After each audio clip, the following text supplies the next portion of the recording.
Just another freezing day here in Pittsburgh. Great day to work on the Invisiframe. Let's get at it.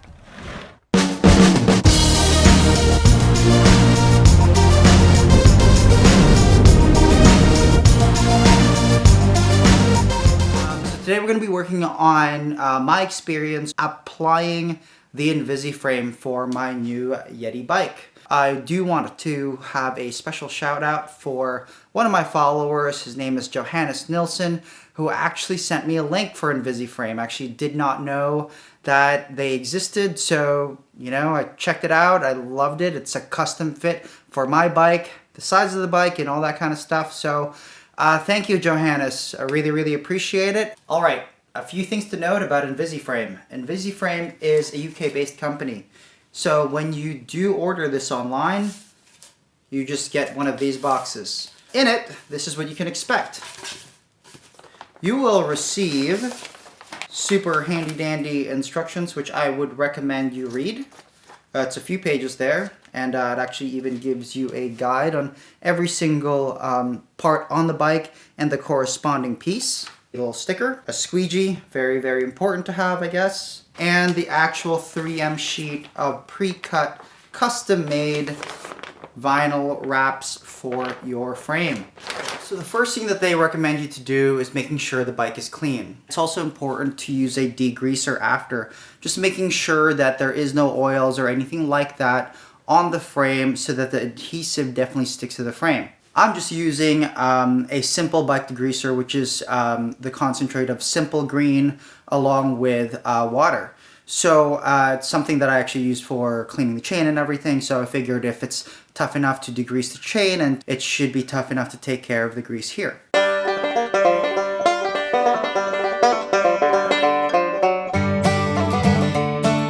Alright, so the next thing I'm going to do is I'm actually going to use a microfiber cloth just to make sure that there is no lint or anything like that that can get stuck between the Invisiframe and the carbon frame itself. So now the bike's pretty clean.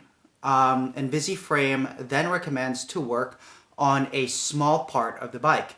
In this case, they want you to first work on the chainstay first. It's a small area which enables you to practice this, because I guess it's really just not that easy, or it's not as easy as one would think. Okay, so now it's gonna get a little bit messy. The first thing that you do is to actually take your soap solution and spray the actual bike part first. So here's the piece.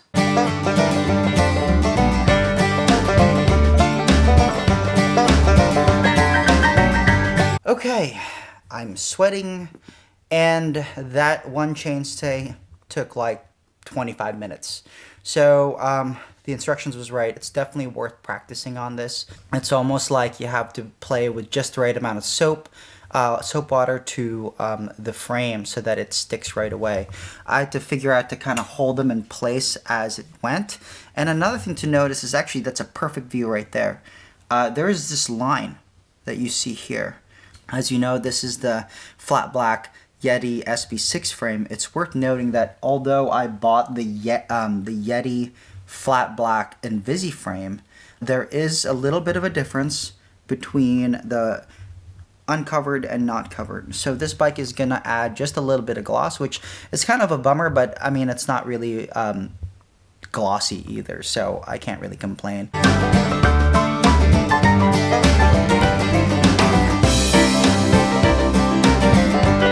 Alright, so here's a close-up of what exactly I'm doing. I'm making sure that the frame is definitely wet. Then I'm taking the actual Invisiframe and making sure that the spot that I'm putting it in is the right spot. So you have to kind of play with it to make sure that you are fitting it in the right place, right? Then once you think you're in a good place where you want to start placing this is when you kind of have to start massaging it and finessing it in there.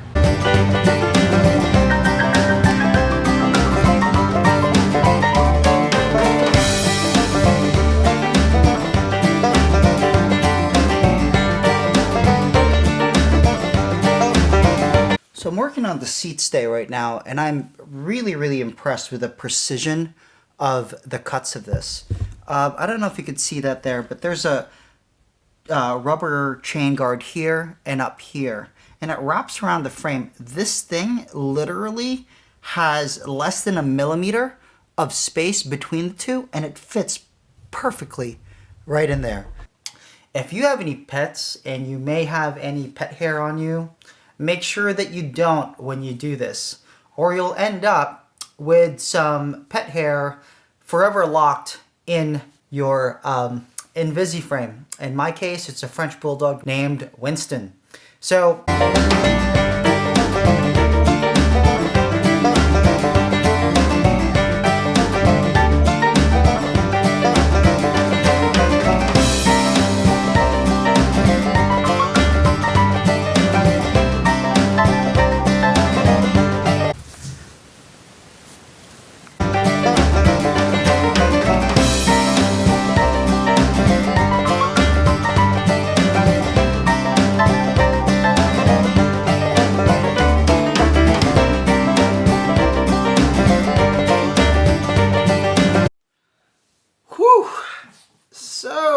it's finally done, and it took no less than a little bit more than 3 hours. So there's a good amount of work here. Obviously, reading through the guidelines and the instructions, I kind of knew that it was going to take a while. I just didn't know that it would take that long. That being said, when you take into account all the different pieces included and all the different parts that you have to cover, you know, then it's kind of easy to see how long it would take.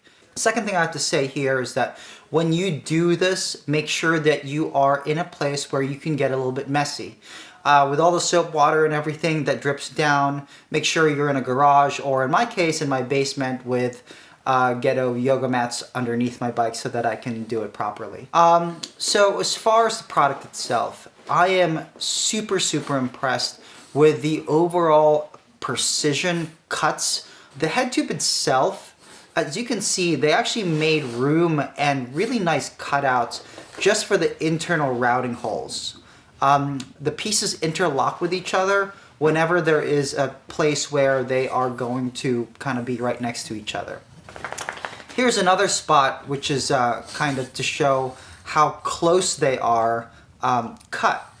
This is where the rear axle meets with the chainstay and the seat stay. Pretty good precision there. I'm really impressed. Another thing about the product is that I'm really impressed with the overall coverage of this. And what I mean by that is that I would expect this to cover the main things, like the top tube, the bottom tube, and this is my dog Winston, who wants to be in the frame. Say hi, Winston. Short name is Stone. Anyway, I would expect it for the top tube, the bottom tube, the stays even. But they really gave you enough material to work with, even to cover things like this. This area right here, right in front of the wheel, and even areas that you could protect back here to prevent wheel rub. So really impressed with the overall coverage of this product. That being said, let's talk about the actual protection value of this. I can tell you that it is a vinyl material, and it looks like it'll prevent scratches for sure, but only time will tell if this will be able to really be a true protective layer.